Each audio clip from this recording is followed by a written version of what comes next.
Now, I'm going to present a perspective from what I do and my team and in our country does.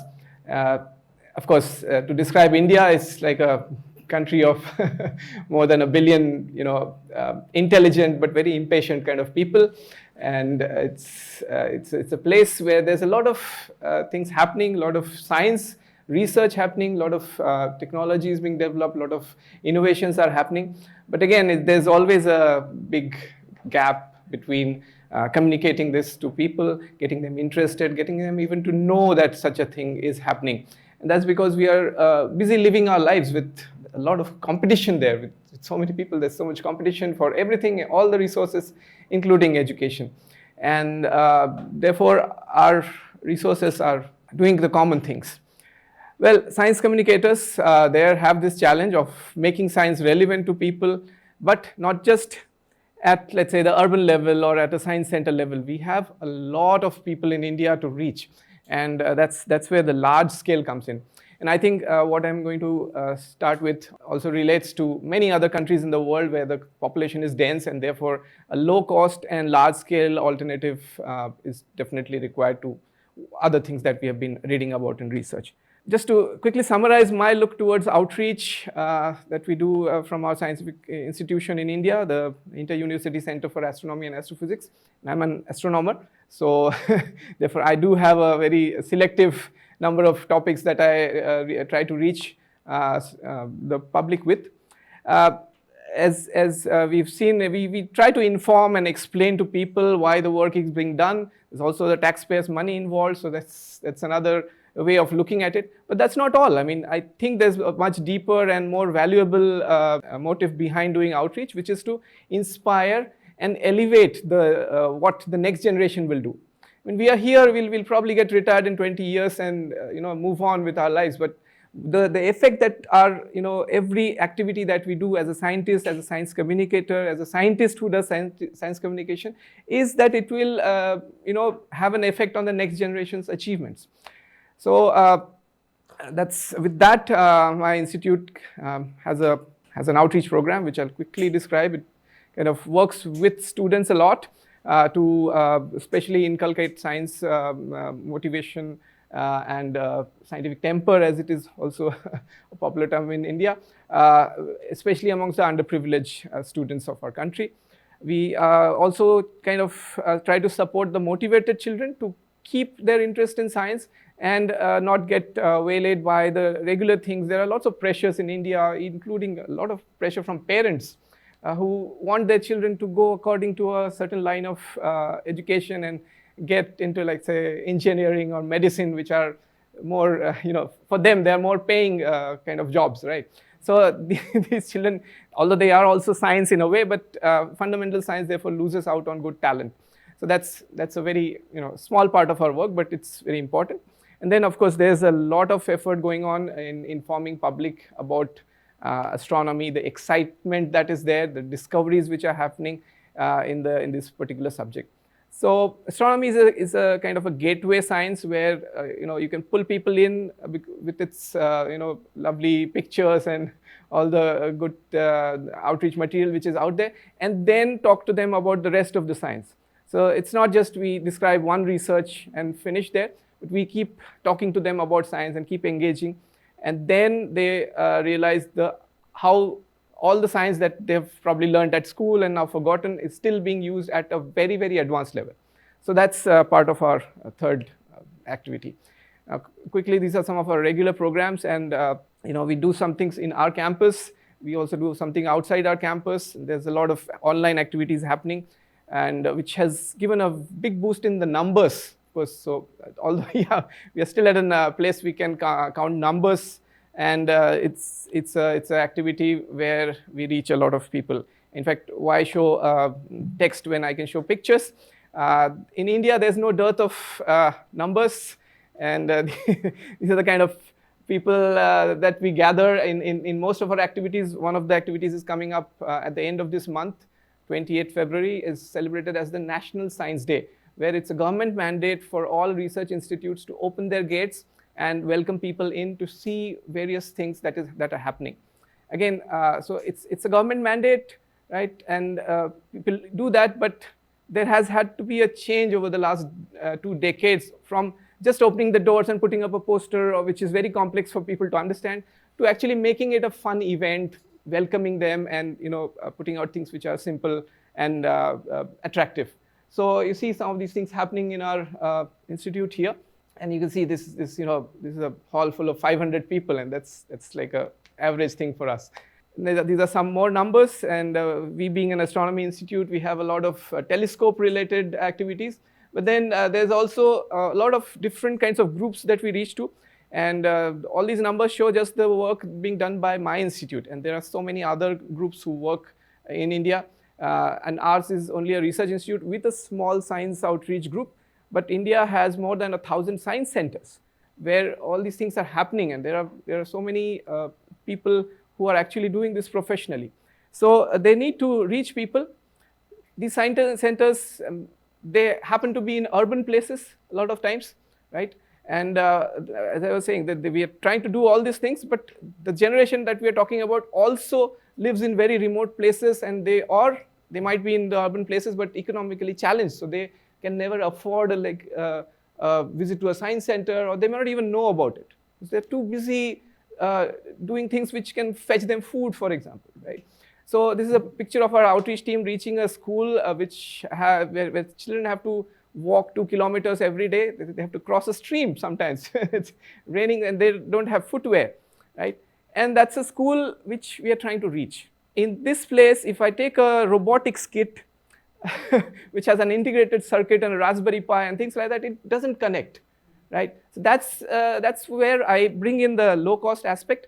That why do we need low cost? Of course, there's a lot of, with a lot of people, there's a lot of pull on the resources, and we have to manage with limited funds, some things don't even work. Like if I take something which needs to be charged with electricity to a village where there's no electricity 5 hours a day, it doesn't work there, right? So we have to be very local with our choosing of things that we do, and material as well that we use. Because once I show something and then come out, the people there should be able to relate, connect over time with the same thing again and again. Now, if I use something which is not local, it doesn't make sense to them. It's probably a nice show and demo, but after that, they don't connect or stay connected with that. I'm just going to go through a few large-scale activities as an example, a successful example. The one of the activities, again, is a low-cost, large-scale activity that we have started. Is called Zero Shadow Day. And of course, what's the can to do with it? The can is a cylindrical body, and on certain days within the tropics of Cancer and Capricorn, we have the sun right overhead and at noon, and that causes you to kind of lose your shadow. So if you're a cylindrical shape, you lose your shadow completely, it's a zero. But otherwise, of course, we have a minimum shadow. So, but just to name it Zero Shadow is to pull in the attention, and then people know about the intricacies of the thing. And this is an astronomy event, right? This basically, of course, you're talking about shadows, but then you can also, go out in the sun on that day. This is a, thing happening in a school where teachers can talk about then why doesn't the sun appear overhead on the other days? Well, this is a misconception that every day the sun is on top of your head at noon. It's not so. It's only at that meridian which your country follows the time of. If you're east of it, west of it, it doesn't come overhead at 12. It doesn't come overhead any time except that day, in fact. Right? So, so these are things that they can slowly talk about. And these are part of things which can be taught by geography teachers, maths teachers, physics teachers even who cover astronomy. And as I said, it's a great outreach activity. So they can actually go out of the classrooms, look at nature, right? When they are looking at things losing their shadows, they can look at various different kinds of things, right? They can probably even have a biology class outside. We're talking about the axis of the Earth being tilted and then how that affects the shadows, which is part of geography. There's a teacher here, they're taking a classroom outside. Of course, you'll always see children sitting like that. They're not doing yoga. We don't have benches sometimes, right? We sit on the floor and study. So, and that's not uncommon or dirty, it's just fine. We're more grounded that way. Then it's not just a school event. I mean, we started it with teachers. We had lots of workshops training them on how to use this event. But then it slowly also caught on. It was caught on by science communicators, informal science communicators who are not teachers. But for them, when we just put out a resource saying, okay, this is the idea and this is what you can do, you come up with innovative ways to do it. And they just took it off. And you can see science communicators sitting on the road somewhere, putting out various different kinds of things on that day. Just fruits in your home, vegetables, see how the shadows go, right? And these are all public activities happening in a park, in a car parking, somebody put up a telescope saying, okay, while you're looking at your zero shadows, why don't we also look at the sun and sunspots? So these are various kinds of things which other people came up with. So that's an idea we started in India. But it's relevant to all these places within these two dark lines here. And someday or the other, there is zero shadow day in some country or the other. Okay, there's actually an app that we have developed so that it's free app. You can download it on Android and you can just find out when your zero shadow day is. You can plan your event. Of course, we here in Brussels are beyond that thing, but we can talk about it. We can probably connect with somebody in another country now. With online, it's become possible. And so this is very relevant. And all these 100 tropical countries, they represent 40% of the world's population. Right? So we are with the International Astronomical Union also trying to push this event into many other countries. It's an extremely low cost event, and so many people can be covered at the same time. Even the media has a big interest in this. Right? So they collaborate and help us conduct this also. Other quick thing is about low-cost telescopes. Again, astronomy sometimes is a very expensive subject to deal with. We need big instruments. But Galileo started it with something he ground with his hand, right? Here, with a lens he made himself. So we have come up with some designs of low-cost telescopes, and where you can build a telescope with just the lenses which need to be purchased. And every school has that kind of fund where they can purchase that. But the rest of the thing can be made with material that is available in a plumbing shop. So all that you see, these are PVC pipes, plumbing things, saddles here. And this is something we use to make rotis in our flatbreads in our homes, right? So that's a very, very good stand with 3 legs. This is a beginner telescope. Of course, I'm not saying you can, see Saturn's rings with this, but it's really good that way. And you can see from the east of India, which is 3,000 kilometers away from where I live, right? We have had this becoming very popular. And across India, then we came up with other ideas of making the same, making reflecting telescopes, which are slightly better, and again use local material like plywood, plastics, etc. Except for the optics, which you can buy as a kit. So, and people can even make those optics. Sometimes they say, okay, I can't buy. So then you say, okay, you can reduce the cost by half by making them yourself. Of course, you have to invest about a week of your time to get that glass into that shape. Some people are happy to do that. These are children, and I'm not talking about like very old children. These are 8th standard, 10th standard children, or in 12, 14-year-old who can actually do it themselves. And they become so much more confident in science, and so much more interested in science. These are several workshops that we have done across the country. So since when I was young, had more hair, till now we've had every year almost 300 telescopes are being made by people and being used. And these are more personal telescopes because they relate to that. They can repair them if they're broken because the parts are easy to replace, and they can do a lot of study. So last bit of my talk where I emphasize on the large-scale low-cost part being a perfect combo.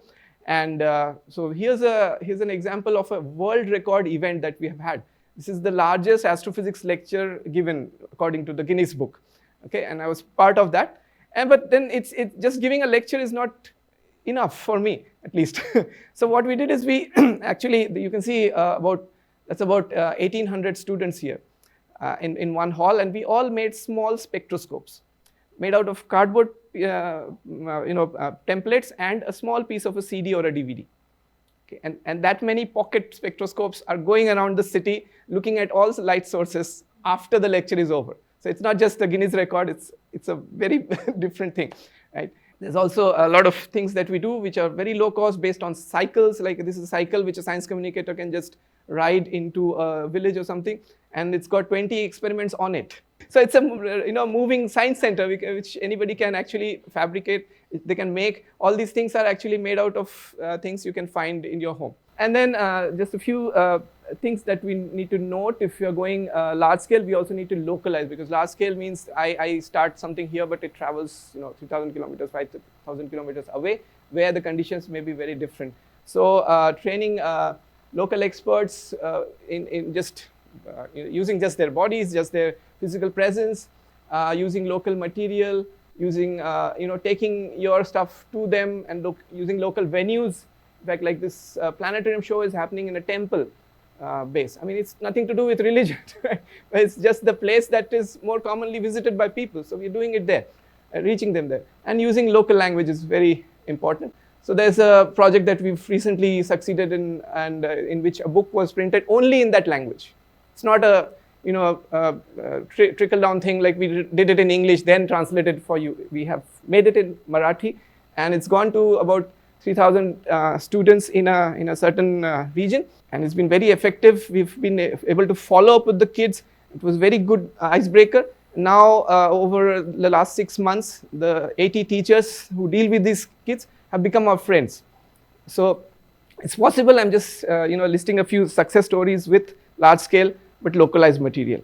And then, of course, there's a need for many countries where we cannot reach. So online is a very great way of doing it. And I think the GlobalSCAPE modules which are being made into a online workshop, I think have a great role to play. They have great value, and I wish GlobalSCAPE all the success.